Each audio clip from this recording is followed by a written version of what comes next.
Good afternoon, everybody. Welcome into That Wrestling Show here in Studio D at Nesson. I am Mike Wendt. Of course, you Nesson viewers know me from Wicked Bites. You can see every Saturday morning at 9:30 right here on Nesson. Liam Stryker is with me as always. Hello, I'm Liam Stryker of the New Age Insiders. You can find me every Wednesday night on newageinsiders.com, co-hosting the NAI Pod. Yes, you do. Every Wednesday night. You had JR. Good old JR on. This past week we had Jim Ross. Good old JR on. Boomer Sooner. Boomer Sooner, Boomer Sooner. We talked about all kinds of nonsense. So go check that out in the NAI archives. We're on Spotify now. Congratulations. So you can just go search New Age Insiders on Spotify and we'll be right there. Bigger, better, expanding. I like it. Everything. Well, today we are talking about WWE Clash of Champions. They are in town in Boston Sunday night at the TD Garden. And we have a stacked card, I believe. I'm going to go with a stacked card. Yeah, let's go stacked. We're going to break down how stacked the card is, but we're going to start at least with a positive and say it's stacked. Because I'm saying right now, we've kind of joked about the kickoff shows over the last few months. This is the first one we're invested in. This is like the culmination of That Wrestling Show. One of our first shows was the WrestleMania show. It was. Where Mojo Rawley won the Andre the Giant Memorial Battle Royal, and we were calling it. We did. We were Team Mojo. Hashtag Mojo Mania was running wild, and this, I feel, is now the culmination because he's dropping the dead weight and going heel. He is. The kickoff show, Mojo Rawley versus Zack Ryder. The hype bros explode, brother. Yeah, I am shocked that it took this long. It has taken far too long for this to happen. It was one of those things, it felt like almost the writers forgot about him. Yeah. But they're like, oh yeah, we still got Mojo and Zack, and they're just kind of not doing a lot. Yeah, it's like they weren't showing up on TV often, but when they were, the friction was there. Obvious. And it's like, well, we should have done this 6 months ago. The seeds were planted. Yeah. They just weren't watered. Yeah. Well, I think also Zack Ryder getting hurt had a lot to do with it. See, I thought that would have been the easy out. Right, where it's just like we're separated. We're done. We're moving on with Mojo because obviously we know where the star is. Right. The star is Mojo. Right. This is going to be the next wave of Mojo Mania, building up to his obvious championship run at WrestleMania. Yeah. Yes. Maybe. I mean, look, if Jinder Mahal can do it. Seriously, we're going to get there. But let's just jump right into the match. Who do you think's coming out of it? I think Mojo, I mean, you reward people who just freshly turn heel. You know, so it's a new character shift, a new character direction. You reward those moments. So, yeah, I think Mojo beats Zack Ryder. Plus, Zack Ryder loses. That's what he does. I also, yes, Zack Ryder is one of those guys, much like Dolph Ziggler, you go in just to lose. But I also feel, much like Dolph Ziggler, which we'll get to in a little bit, Zack Ryder had his moment in the sun. Yeah, you know, he had a good run when he was trending every week, the internet champion. He basically created his own hype. Hence the hype bros. Yeah, right. But then they gave him the storyline with Cena and Kane and gave him a couple championships. He had his WrestleMania moment with the Intercontinental title, lost it 24 hours later. But he's had his moment, and it's Mojo's time.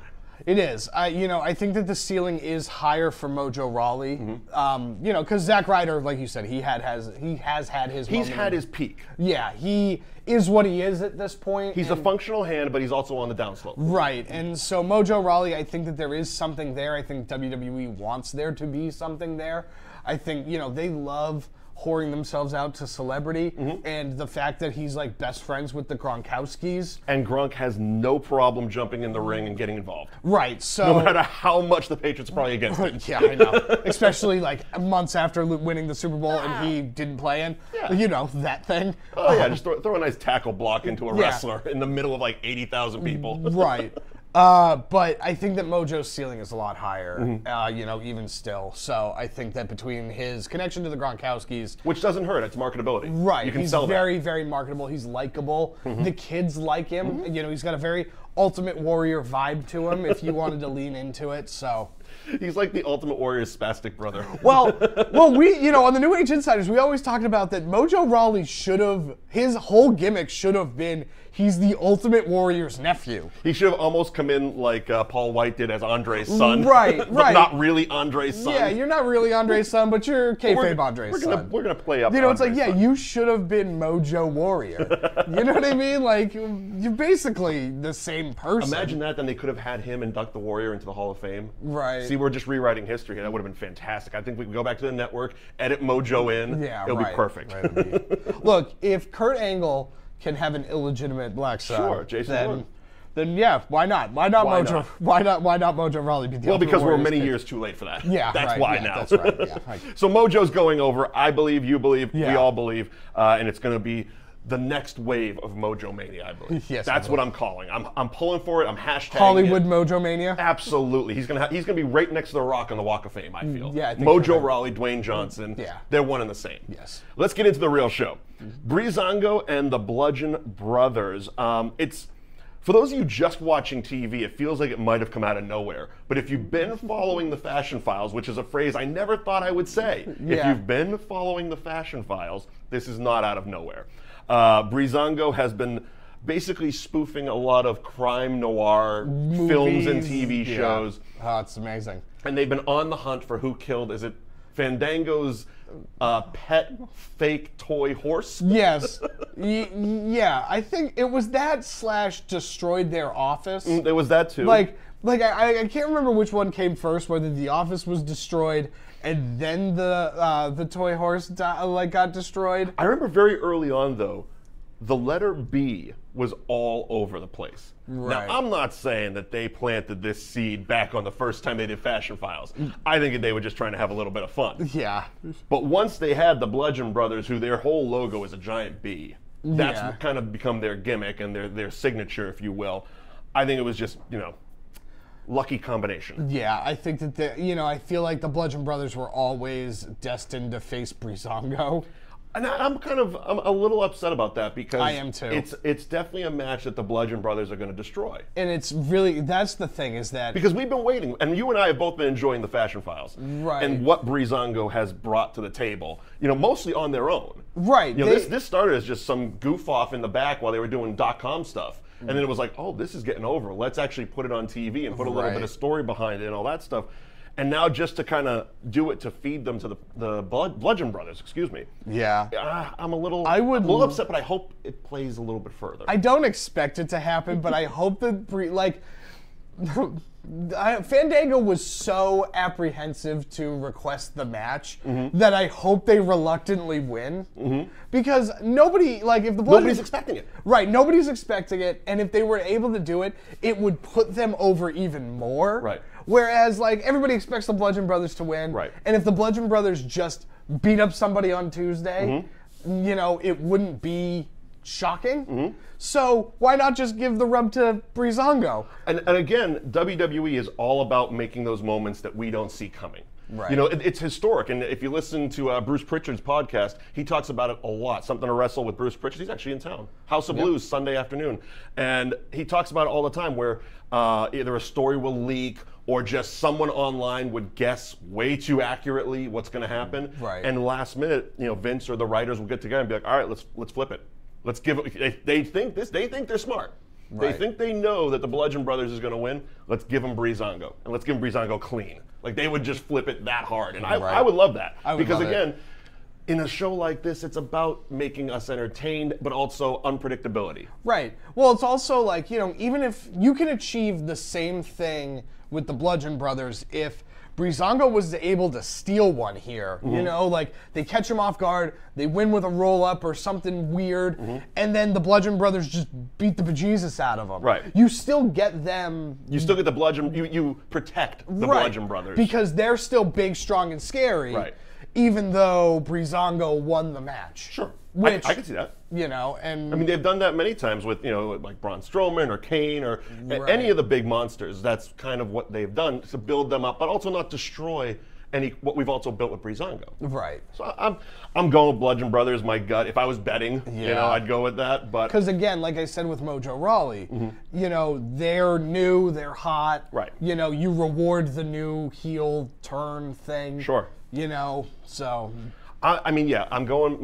My head's saying the Bludgeon Brothers. My heart wants Breezango. Yes, that is accurate. Another phrase I never thought I would say. My heart wants Breezango. Love Breezango. All right, the Women's Championship Lumberjack match. Charlotte Flair, the champion, defending against Natalya. I love the match because I love Natalya, I love Charlotte, I love them working together. I think they're the two top women in the division at the moment, as far as talent is concerned, all around. I have an issue with the carbon copiness of the women's divisions. the Raw and SmackDown. Paige and her group show up on Monday night, run roughshod over the whole women's division, and then all of a sudden, this similar Ruby Riott and her group show up. The Riot Squad? I love the name, first of all, and the music's fantastic. Yeah. But they are literally a carbon copy of Paige. I mean, down to everything. They got, the pretty blonde. You got the tattooed pale girl. Then you got the bruiser. It's like, it's a carbon. And not only that, but the story is almost week for week identical. If you watch Monday and Tuesday, the women's divisions are almost identical. Even to the point of last week, both shows, the entire division came together against this this faction, if you will. Right, and it's weird because they are so linked, but they don't talk about it. Like, I feel like there should be more connection between the two groups, and there's not. I think that was, again, accidentally by design. I don't think there was ever an intention to have them be the same one group just going on to two different shows. I just think they kind of, we got these 6 people, okay, well these 3, and then these 3 look just like those 3. Let's just write the same script and photocopy it, and we'll change, SmackDown to Raw, and there we go. Yeah, nobody will know the difference. It's different shows, different nights, separate audiences, if you will. Anyway, let's get into the match, because that's what's important here. We got the Lumberjacks, all of the women's division surrounding the ring, because that's the only thing that contains this. I hate the Lumberjack match. Like, this thing is going to break down so fast. And so often. Right. Nobody likes these 3 women. These 3 women are involved. Sure. It's going to be a big schmoz, and Absolutely. I think it favors Natalya to win this thing. We're trying to rapidly get Charlotte Flair to 16 world championships, so she's going to keep winning and losing this thing. I'm okay with it. I'm a big Charlotte Flair fan, but So let's see what ends up happening with that. Sure. But I think that the chaos, it definitely helps Natalya. So I think Natalya is going to squeak this one out. My thought is this. I think this is where Carmella cashes in, because there has been rumblings of a all-women's Royal Rumble match in January. Right. My feeling is Charlotte's the first women's Royal Rumble winner, and goes on to take Carmella at WrestleMania. Great. Sure. That's what I feel. I mean, we're in December, and Carmella hasn't. They've kept it off TV enough that you really. It's not in the forefront. While she's been on TV, the briefcase hasn't, and they haven't really been referencing it a lot on TV. Right. So it's one of those things that if it comes out of nowhere, or even if she's just like got it under the ring and she's one of the Lumberjacks, and it's like, oh, by the way, I'm taking this one. Yeah, out of sight, out of mind. Exactly. Yeah, that's kind of what they ended up doing with Seth Rollins at WrestleMania. Very much. Where it was like early on, Seth Rollins lost, so you saw him, he lost, and you figured his night was over. There's no way with 47 matches and 6 hours of thing he's going to do 2 matches. Yeah, right. There's no way. They don't do that. So that's my thought. And it saved Carmella, that WrestleMania. Yeah, it did. Carmella cashing in, and Charlotte going on to be the first Royal Rumble winner for the women. That'd be cool. Yeah, I like it. I like it because I thought it. Yeah, great. Tag team championship match. It's is a fatal 4-way they're going with? Yeah, so if I understand the rules correctly, it's a fatal 4-way tag team match. Yes. So all 4 competitors will be in the ring at the same time. At the same time. But you can only tag your partner. Right. Now, do fatal 4-ways include elimination? I don't think. Or is it one fall? I think it's one fall. I think it's one fall to a finish. One fall. Okay, so we got fatal 4-way, one fall. The Usos are the champions, going up against Shelton Benjamin, Chad Gable, The New Day, along with Rusev and Aiden English. I'm really excited for this just because of how weird the match is. The fact that you're going to have one representative of all 4 teams in the ring at the same time is something that we haven't seen in a while, at least. It's going to be a giant brawl. It's going to be a real big cluster. And the fun thing is that I think that of all of the teams, this benefits Rusev and Aiden English the most. Why is that? Because all of the other ones are like really established teams. And Aiden English and Rusev just feel like the type that would be able to sneak this one out. Now, you say very established, but I mean, Chad Gable just changed his ring gear a couple weeks ago to match Shelton Benjamin. That's not really established. Yeah. I mean, the worst part is the WWE thinks we're stupid, and they just swapped out the African-American gentleman. Sure. And so they got rid of Jason Jordan and inserted Shelton Benjamin. Now I think Shelton Benjamin is better. You could also flip it and say Chad Gable is just a bootleg Charlie Haas. He is. You know what I mean? Also, just on a side note, I was watching SmackDown, and this is just my going back to Fashion Files. Yeah, right. Chad Gable really needs to blend his self-tanner because his face was pale as a ghost and his body was orange, and it was distracting as all hell. Yes, it was. He looks like a very odd orange person. Come on, WWE Makeup Divas, get on that, please. Yeah. Who do you think's going over in the Fatal 4-Way Tag Team Championship? Rusev and Aiden English. You think they're taking it? It's Rusev Day. It's going to be Rusev Day, Sunday in Boston. It's going to be Rusev Day in Boston. I love it. I absolutely love it. Everybody get your Rusev Day shirts because it's Rusev Day in Boston on Sunday. Yeah, you know why? Because you look at the New Day. The New Day don't need the championship again. The Usos. Before you go on, what is with the pancakes? Did I miss something? Did I fast forward over something? I didn't understand. What the hell is going on with the pancakes? I don't know. It's the New Day being the New Day. Yeah, but it's so weird. Like, it was one thing when they were, I mean, what are they going to do? Start selling pancake mix? Sure. If they do, I want to cut. Yeah, New Day pancake mix. And you, come on. Yeah, yes. They're literally coming out in chef's uniforms with chef's hats and just platters of pancakes, sitting there shoving pancakes down fans' mouth, which is a bit. I mean, it was one thing when they're pouring cereal on it's them. It's a balanced breakfast. It's a big, fluffy pancake getting poured out of a box into someone's face. It's almost an assault. I know. I don't know. I must have missed it too. So we both just kind of fast forwarded over that part, I guess. All right, or blacked it out. Yeah. So you think Rusev, Aiden English going over, and I agree with you. I don't think the New Day really need the title anymore. Yeah. They're just, I mean, like we said, they are what they are. They're just insanity with a microphone. Yeah, and a trombone, and pancakes, and cereal, and Yeah. bootios, and all other kinds of unicorn stuff. horns. And up, down, down. But I mean, it's, like I'm winded just trying to explain what the hell they are. Right. Shelton Benjamin, I mean, I was a fan when the first brand split happened and they announced that Shelton Benjamin was coming back. Yeah, because I want to see a Shelton Benjamin singles run. Yeah, the gold standard. I understand why they put him with Chad Gable. I understand that it's Chad Gable had nothing and he was really going to fall apart. Yeah. And he didn't have a Kurt Angle to play off of like Jason Jordan does. But I'm waiting for Shelton Benjamin to cut because he is a phenomenal performer. He is a phenomenal, and he could really do some damage in the U.S. title or Intercontinental title area. You're absolutely right. Or even put on a great show with AJ Styles. It just feels weird because they haven't used him at all. And while Shelton Benjamin has been on the shelf, or they've been trying to figure out this tag team thing. And he's not a spring chicken either. Yeah. But that's not saying he can't work because we know he can. Right. I would like to see these two split and be in a singles Waiting run for the impending Shelton run. Right. Okay. And the Usos, I mean, I think it's one of those things that it's going to go back to them eventually. Right. I think we're going to do the Aiden English Rusev Day thing, but by the Rumble, it's going to be back on the Usos and figuring out what to do next. Okay, so I think we're both in agreement on that one. It's Rusev Day Sunday. It's Rusev Day. I think that's okay. I like being in agreement. Going on to the United States Championship match. Baron Corbin, the champion, defending against Bobby Roode, Dolph Ziggler in a ECW would have been a three-way dance, but this is just a triple threat because trademarks. Because trademarks. Again, Dolph Ziggler shows up to lose, I feel. I think it's Bobby Roode's day. I think Baron Corbin keeps this. Really? Yeah, you've put a lot of stock in Baron Corbin. At least you have a you've at least pretended to. Sure.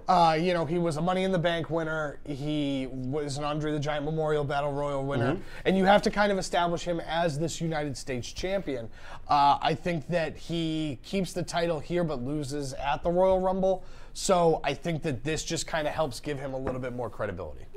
This is where we're going to disagree. I think this is the time because they've, much like Baron Corbin, they've been trying to invest in Bobby Roode. They got to get him away from Ziggler and that weird whole feud that is just trying to push Ziggler, but it's not going to happen. Yeah. But I feel this is where Bobby Roode, and again, the money's in the chase.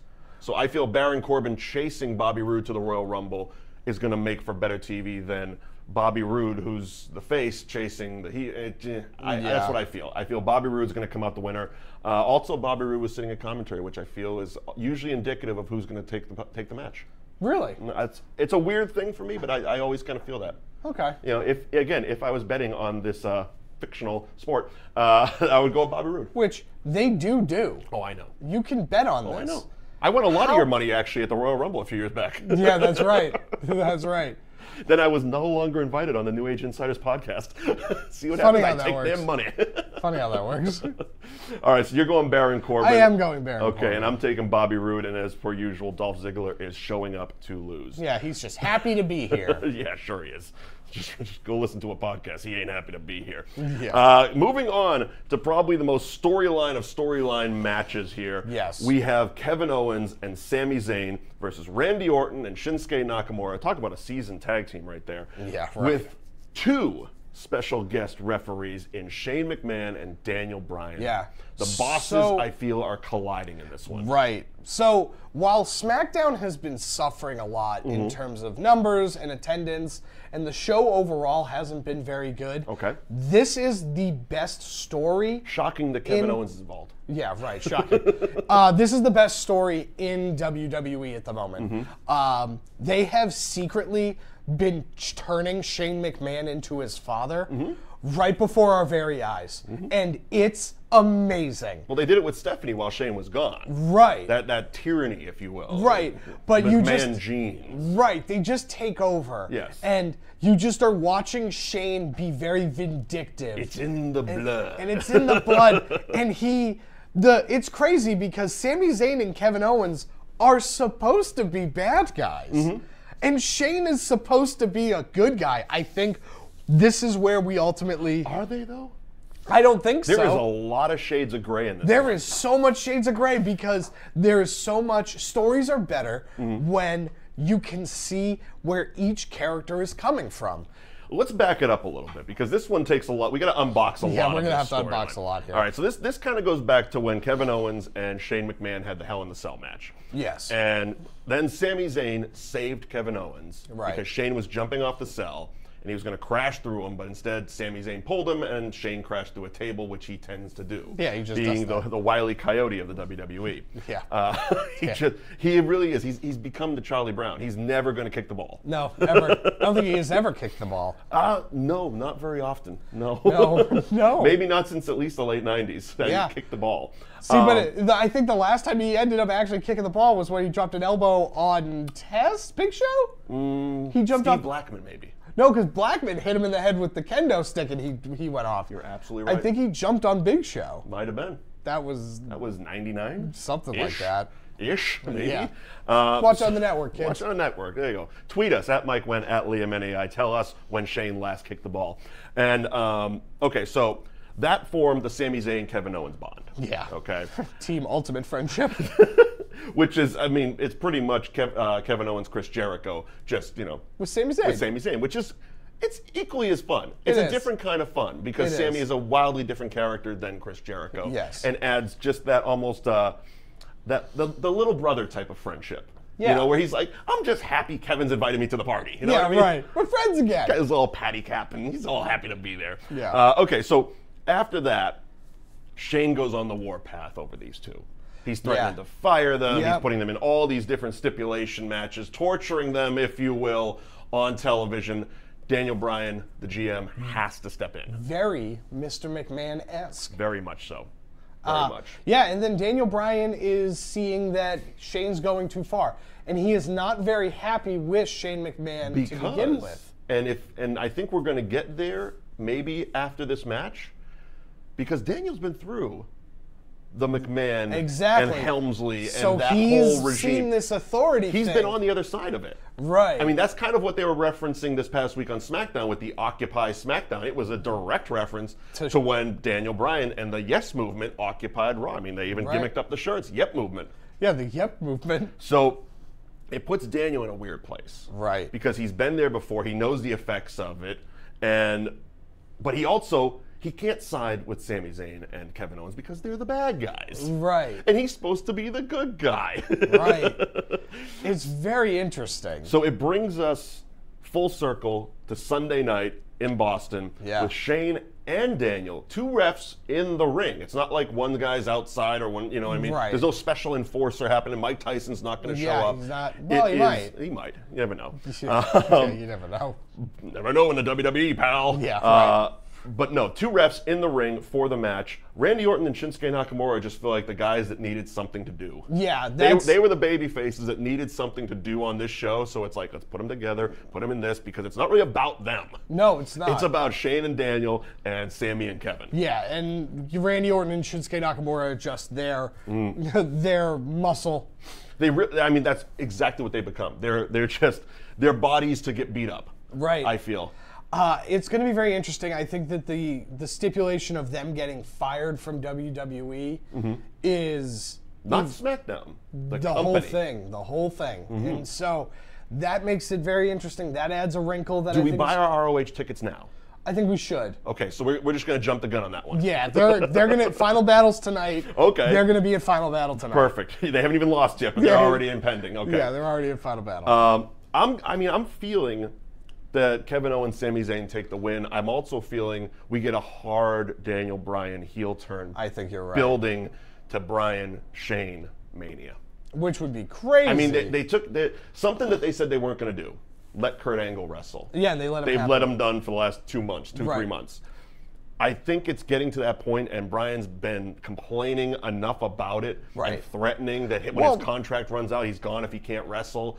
I feel it's one of those things that they're going to throw him a bone and see how he does. Well, I think you protect him in the exact same way you protect Kurt Angle. Kurt Angle hasn't been in singles matches. No. So you have these other people that are doing a bulk of the work. So you think it's going to be almost like a Team Shane, Team Bryan? Yeah, you're going to have Shane McMahon and 2 other guys, whoever they are, whether it's Nakamura. It's probably going to be the match we have right here. But then you also have Sami Zayn, Kevin Owens, and Daniel Bryan. So Sami Zayn and Kevin Owens do a majority of the heavy lifting of this match, but then Daniel Bryan gets in there and does the Daniel Bryan stuff. He does the corner drop kicks, the yes kicks. You know, he's not going to do the flying headbutt. He won't do the flying headbutt. No, but you can get the Daniel Bryan stuff and have everybody excited about the Daniel Bryan stuff, but have Kevin Owens and Sami Zayn do a majority of the work in the match. And I think it's smart. And that's what they've done with Kurt Angle. Kurt Angle has come in these multi-man matches. He was in the 3-on-5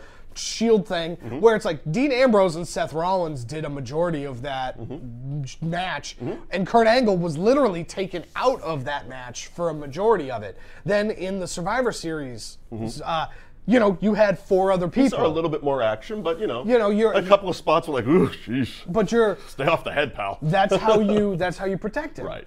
So it's the same thing with Daniel Bryan, where it's like they're gonna throw him a bone. Yeah. Be in this 6-man. Sami Zayn, Kevin Owens, they're going to do a majority of the work. You're not going to get a one-on-one contest. Shane's going to jump off something. Shane's going to jump off of something, and we'll all have fun. And we'll all have fun, because that's what WrestleMania is all about. All right, so you're agreeing with me? I think that Kevin Owens and Sami Zayn happen, and I definitely think the seeds of a Bryan heel turn. I think Bryan full on. Oh, you think you're just gonna go for it? I think we're going for it. We're shifting gears and going hard into it. Okay, cool. Yeah. All right, so the WWE Championship match, champion AJ Styles versus Jinder Mahal, and I mean, I literally just wrote on my sheet here, why are we still doing this, and how much money does India have? I mean, seriously, how important is this business that this storyline is still going on? I think this is it. Jinder Mahal never got his rematch. Okay, right? We brought the Singh brothers back last week. Yeah, I know. He never got his rematch. This is the rematch, and which one? I don't know. I mean, he's had 47 matches. Right. So I was on board. This is the problem. Okay. This is the problem with the Jinder Mahal thing. He's overstayed his welcome. Because when it started, I was full on with this experiment. I'm like, this is cool. They're doing something different. Try it. If they lean into it well, if they give him enough storyline. But by the time we got to Punjabi prison and Great Khali's coming back for one shot, and I'm just like, I'm done. I'm done. You have nothing. This has just become a PR move. Right, and that's Can we get AJ Styles a better opponent? Right, and I think that this is it. I think that Jinder Mahal loses on a big-time stage. He loses on this big-time stage, and now it's over. I like that you feel that Boston is a big-time stage. It is. It's not Clash of Champions. It's that he's going to be in Boston. Yeah. If this was Clash of Champions in Des Moines, well, then, come on yeah, now. who cares? Might as well just do Starrcade at that point. I mean, Christ. Okay, and he's going to lose, obviously. Yeah. AJ's keeping the title. I think AJ's keeping the title. Okay. Where do we go from here with Jinder Mahal? You know what? I think Jinder Mahal ends up going after the United States Championship. I don't think that his singles. You think they're going to plug him into that picture? I think so. I think that that's kind of where.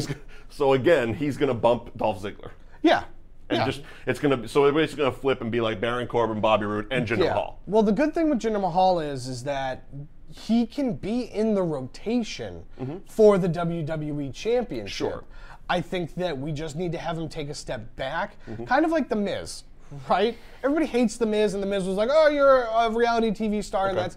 But then, you know, you give him the Intercontinental title, you give him the U.S. title, and you see that it's like, oh, no, this guy can actually be a champion. And now, I was a big proponent, and I know I'm not alone, when over the summer, it seemed like The Miz was on track to be WWE champion before he got flipped over to Raw. So I've said it a million times. There is nothing wrong with being a top guy in the mid-card. And The Miz is the best mid-card guy because he's owned that. He's owned it. He's like, I am the Intercontinental Champion, and I am going to be the best Intercontinental. I am going to be the top of the mid-card, and I'm good with it. I mean, Kurt Hennig, for crying out loud. Come on. But again, if I'm not saying The Miz is Kurt Hennig, but he was a fantastic, never won the WWE title, but was one of the best Intercontinental champions we'll ever have. Yeah, but again, you can now slot The Miz. Yeah, right, of course. Greatest Intercontinental champion. But then you can slot up The Miz, and he can be in a WWE program. He can carry that championship for a few months. It's not outside the realm of possibilities that on Raw you throw him in there as like, he is the Intercontinental And so it's champion. like, give Jinder Mahal the United States Championship. Let him develop, because... You're giving him the title. I'm giving him the U.S. title. Wow. Because... I mean, I like it, the Indian, the Maharaja with the United... It's almost a Rusev thing when he had it. Kind of. You know, but you look at it, it's just like, you don't actually hate Jinder Mahal, right? No, just what they've done with him. You hate the fact that WWE was expanding into India. You found out that information. Then you found out that Jinder Mahal... I was still okay with it. But then you found out that Jinder Mahal was going to win the WWE title because of that. I was still okay with it. And a majority of the fan base freaked out about it. Of course they did, because that's what they do. They freak out. That's that's what the internet was made for, freakouts. Yeah. But I was still okay with it. It was, like I said, once they started just doing wash, rinse, repeat with Randy Orton, I'm like, move it on, pal. Right. What are we doing? He's on his... How many chances is Randy Orton going to get? Yeah. You know what I mean? If I was the champ, I'd be like, enough. Yeah. Give me somebody else. Feed me somebody else. Feed me more. Hey, we're going to ride back. Ooh, gross. I'm like so we're all in agreement here. AJ Styles going on with the title. I think so. And he's going to move forward. How long do you think AJ is going to keep it? Till WrestleMania. And who's going to pay? Shinsuke Nakamura. Okay. I think a lot of that talk is probably going to come up around our Royal Rumble show. Yeah, probably. Cool. All right. Well, that is Clash of Champions. It is. Who do you think is going to steal the show? I think that the most memorable part of this show will be the tag team everybody is fired match. You know, see, I'm going women's match. I think I pick the women's match every month. Yeah, you do. But it's, again, I'm just a huge Charlotte Flair fan, and I think if they lean into Carmella cashing in, that will be the surprise that the show needs. Yeah. That, and of course, Mojo Mania. Of course. Mojo Mania, running wild. I mean, that's easily going to be the match of the pre-show. Obviously, the match of the, what is it, Stacker 2 Kaboom Box pre-show? Yeah, the Stacker 2 Kaboom Box pre-show presented by Snickers Crunch. There you go. The Wrestling Rant. We're doing mine and your top 3 championship titles in honor of Clash of Champions. Yep. I want to make reference to the video department, the graphics department at WWE doing a fantastic job. I love the column.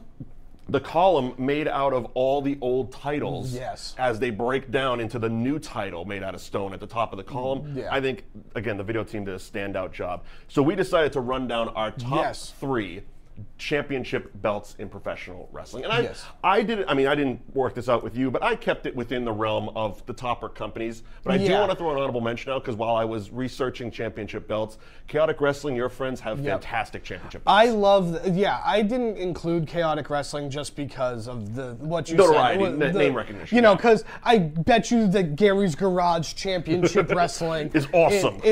That championship is the best. I've seen some fantasy football titles that are pretty sick. You know what I mean? But we're going to stick it to the ones that people can easily Google and easily look at. And still probably buy. But yeah, honorable mention to the Chaotic Wrestling Heavyweight Championship. Beautiful belt. It is a beautiful, beautiful championship belt. Just a shout out to them. They just switched owners. Jamie Jamakowski, he has now sold Chaotic Wrestling to Brian Fury, very cool. owner of the New England Pro Wrestling Academy. I like Brian. He trained Sasha Banks. He's worked with Wardbeard Hansen, Tommaso Ciampa. Staple of New England wrestling. You know, staple of New England wrestling. And so it's going to be very, very interesting to see where that company goes going forward. But yeah, that's my chaotic good luck moment. and best wishes to Brian and Chaotic Wrestling. Yeah, it's going to be, it's a very exciting time for them. So. Let's get into the belts. The titles, pal. The titles. So, you know, I'm going to go 3-1. That's what I'm doing. And my third favorite championship belt is the NWA World Heavyweight Championship. The Dusty Rhodes Harley Race one? The Dusty Rhodes Harley Race one. Okay. I just love how classic it looked. For a while in the beginning of TNA, that was their World Championship. They had that for quite a while. They had that for a long, long time. And so I liked that. I like that championship. It just looks classic. It looks like a championship belt, but it's not as gaudy as the big gold belt. Okay. So, you know, that's my number 3. All right, number 2? Number 2 for me is the Ring of Honor World Heavyweight Championship, and it's current incarnation. Cody Rhodes. The one that Cody Rhodes had. The one that Kevin Owens had was weird looking. It was weird looking, and then the one that was that the one that just kind of, it almost looked like the original ECW belt. They just kind of took the letters off and pasted ROH on it. No, that was the one that Samoa Joe and CM Punk had. Okay. The one that Kevin Owens had like weird wings on the side. Oh, I have seen that. Okay. And it just looks like it was like that center metal plate, because the original Ring of Honor Championship is ugly. Yeah, it's terrible. And because it just looks like that. It looks like they got the old ECW belt, was like, all right, pry these off. And yeah, Ring of Honor, it's just ROH, but it looks like that, and then they added wings on the side, so it looks awful. That's the one that Seth Rollins had, too. Okay. Kevin Owens had that. And, so your number 2 is the current Cody Rhodes belt. But it's the current Cody Rhodes Ring of Honor belt. Okay. I think it's beautiful. All right. Yeah, then number 1 is the IWGP Heavyweight Championship. Gorgeous. Okada's belt. It's a gorgeous belt. That thing is beautiful. And then if you get to look at it, all of the letters are welded on. I mean, yeah, just if you can get a really nice, high-quality picture of that, or God forbid, get it in person, and look at it, it is absolutely, the detail is beautiful on that belt. And again, it's one of those things, like I was doing my research, I'm like, how do I not have 1, 2, and 3 all IWGP belts? Right. I mean, the one Omega has, the US belt. Yeah, the US title is beautiful. Gorgeous title. You know, I do like the junior heavyweight title, but the IWGP Heavyweight Tag Team Championships is beautiful. I've got a chance to see those. I've actually had a chance to see those as well in person back when Bennett and Taven, our friend Matt Taven, had them. Yep, and then most recently with War Machine. Yep, there you go. Todd Hansen, friend of the New Age Insiders. Absolutely. He's going to be wrestling at Final Battle tonight. Oh, very cool. Yeah. Very cool. So my 3, number 3, the ECW World Championship. Okay. The one with the globe. The one everyone got to know. The one with the globe, the baseball bats and barbed wire. Yeah. I just thought, you know, especially there's a little bit of you can see where my wrestling really kicked in the Attitude Era, because those are my favorite belts. But I just thought that was, again, the detail when you look very closely at it was so cool and so well designed. They didn't just slap a big eagle and another globe and stuff, and almost like it's something that wrestling, you know, promotions and fans, they fall into very easily, is just kind of copying what the other guy did. Yeah, right. You know, our belt's just going to have a globe and an eagle because that's what has been known as a world championship belt. Right. They kind of did something a little bit different. You know, instead of an eagle, they do barbed wire bats, and that's because that's ECW. So that's my number 3. Number 2 is the Attitude Era WWF Championship belt. The big eagle? Yes, the big, not the winged one that Shawn Michaels had, the big eagle, but the one that Steve Austin ushered in when he beat Shawn Michaels here in Boston as well. That one I felt, and that was a run. That was one Triple H had for a while. That was the big Attitude Era belt. That's my number 2. I felt, as far as WWF, WWE belts are concerned, it just really, it was well shaped. Yep. It had enough detail in it. There was cool little things that you might not even know, like on one of the side plates, the crest on it is actually the McMahon family crest. Yes. So, I mean, little details like that is very cool. And it is the prized possession of what Jason Maltov of the New Age Insiders. We have. You have, yes. We have that. You have quite the collection of belts, actually. He is a belt nut. We should have a special episode. Have Jason come in here with his belts and kind of go over a few of them. Yeah, we could definitely do that. Absolutely. Number 1 is a tie for me. I went with the IWGP Heavyweight just because, and I think that's number 1 with a bullet. That is. Well, this is the other thing too, where I think that the longevity of this title is also the same. This belt hasn't changed. The WWE Championship, and you can see the lineage on the side plates. Yeah, the WWE Championship has changed. Sometimes monthly. Like sometimes monthly, and the IWGP title has basically stayed the same. They've just added more nonsense to it. Little plates on the side for more names, which I love. I always liked that because that was kind of an old school thing. Some of the original Hogan belts had the nameplates on the green one. Right. Hogan's first that one weird circle that he one. won from the Iron Sheik in 79, 78, around there. Yeah. The green strap with the gold circle, but the side plates were all the former champions' names. Like Bruno Sammartino had it for like 19 years or something like that. Something like that. Bob There was only Backlund like for 4 of them. 47 years, something like that. Yeah. But I always liked that. It was a cool little added thing that shows the lineage of the title and stuff. But the IWGP, as we just mentioned, absolutely gorgeous. Absolutely gorgeous belt.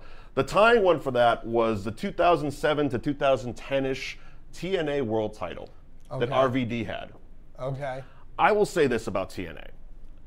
For all of their missteps, their titles have been really good, especially their world titles. Yeah. I'm a big fan of the one Bully Ray had. Yeah. One of the last incarnations before all of the mergers and mix-ups happened. But I thought that one was really well done. It looked like it was almost based on the shape of the IWGP in that vein. But the one before, it was kind of a winged eagle almost, but it was more steampunky. Yeah. I think Jeff Hardy had it for a while, and then he made his own his face mask thing. Yeah, it was weird. But I just thought they've done a great job, especially since coming from the NWA title, which has so much history behind it. Right. They have to do something to stand out, and I thought their titles always stood out a step above even WWE, just because the WWE is just their logo. It is. That's all it's turned into. It's their logo. It's a marketing tool, basically. I mean, which, God bless them. It's a marketing tool. They give it to every single championship team, and you see it on every single championship parade. Some player has the WWE title in their hand. So, brand recognition aside, I feel the designs are very important. I feel the TNA did a great job on their world titles. Yeah. There you go. There's our top 3. That's the Wrestling Rant. Top 3 title belts from Liam Stryker and myself. We will be back here next month, January 28th, the Royal Rumble. Yeah. I am looking for. I'm going. Oh, you're going? I'm going. Well, hang on. Look who's burying the lead here. Yeah, so I will be at the Royal Rumble. I will be there. I will also likely be at NXT Philly. Very cool. It's in Philadelphia. It's in Philadelphia, so I'll be there. We'll be doing all sorts of meetups or whatever. Just follow me at Liam NAI or at New Age Insiders on Twitter, and we'll figure out what the actual game plan is going to be. And by the time we're back here on Nesson for a pre-show, we'll have more information. We'll have more information about what we're doing. Royal Rumble, one of the most fun shows of the year. It's always, especially, it's really the only show that us wrestling fans who know the ins and outs, who take it as entertainment, can do a little bit of gambling on. Right. Because it's more of the prop betting. Right, it's who's coming out first, who's coming out, it's not who's going to win, because that's usually, laid out well in advance. But who's, that sort of stuff. And it's fun. It's a really fun show, so I'm looking forward to it. January 28th is the Royal Rumble. We will be back here next month, right on Nesson, for that wrestling show. I am Mike Wendt, Liam Stryker. Follow us on Twitter, at Mike Wendt, at Liam NAI, and we will see you next month. Bye-bye. Bye, everybody.